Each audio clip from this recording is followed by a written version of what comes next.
One of the interesting problems with wetlands is that we have this, we like beaches, we like places where land meets the water. Spend a lot of money on property, building houses in places where there's water nearby, but where there's a small layer of, shallow layer of water over the land, we've tended to see that as wasted, not very useful.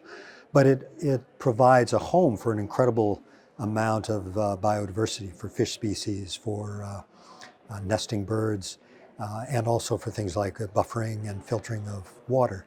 So these areas are extremely important, and paradoxically, we've seen them as problematic. So one way of dealing with it has been to drain it away, to pave it, to build over it, and even many recent political campaigns, although they date back quite a few years, have talked about draining the swamp.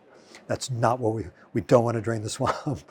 We want to protect those areas, and we actually want to re-wet some of these peatland areas that have been drained, with the thought that there would be better uses for them dry.